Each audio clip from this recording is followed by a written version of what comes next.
આજે આપણે વાત કરવાના છીએ ટેટ 2024માં જે ભરતી આવશે તો અલગ અલગ વિષયમાં કેટલી ભરતી આવશે, કેટલી જગ્યા આવશે એની વાત કરીએ. તો ગુજરાતી વિષયમાં, અંગ્રેજી વિષયમાં, હિન્દી વિષયમાં, સંસ્કૃત વિષયમાં તેમજ સામાજિક વિજ્ઞાનમાં અને ગણિત વિજ્ઞાન વિષયમાં કેટેગરી વાઇઝ પ્રમાણે કેટલી જગ્યા અને એનું મેરિટ કેટલું જઈ શકે એની ચર્ચા કરીએ. તો ગણિત વિજ્ઞાન વિષયમાં અંદાજિત 2800 જેટલી જગ્યા આવશે, જેમાં જનરલ વાળા માટે 70+, ઓબીસી વાળા માટે 67+, એસસી વાળા માટે 66+, એસટી વાળા માટે 64+, અને ઈડબ્લ્યુએસ વાળા માટે 67+ જેટલું મેરિટ જાય એવી શક્યતા છે. ત્યારબાદ વાત કરી સામાજિક વિજ્ઞાન વિષયની, તો એમાં 2200 જેટલી જગ્યા આવશે.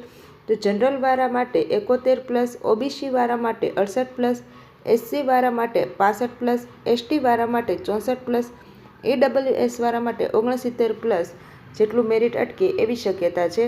ભાષામાં કુલ અંદાજિત જેટલી 2200 જેટલી જગ્યા આવશે, અને એમાં અલગ અલગ વિષય પ્રમાણે, તો કે અંગ્રેજી વિષયમાં જનરલ કેટેગરીના ઉમેદવાર માટે 69+, ઓબીસી વાળા માટે 68+, એસટી વાળા માટે 67+, એસટી વાળા માટે 63+, તેમજ ઈડબ્લ્યુએસ વાળા માટે 67+ જેટલું મેરિટ અટકે એવી શક્યતા છે.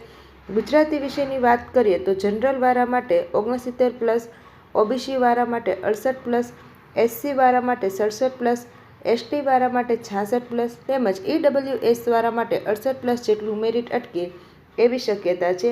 હિન્દી વિષયની વાત કરીએ તો જનરલ કેટેગરીના ઉમેદવારો માટે 68+, ઓબીસી કેટેગરીના ઉમેદવારો માટે 67+, એસસીના ઉમેદવારો માટે 68+, એસટીના ઉમેદવારો માટે 62+, તેમજ ઈડબ્લ્યુએસના ઉમેદવારો માટે 67+ જેટલું મેરિટ અટકે એવી શક્યતા છે.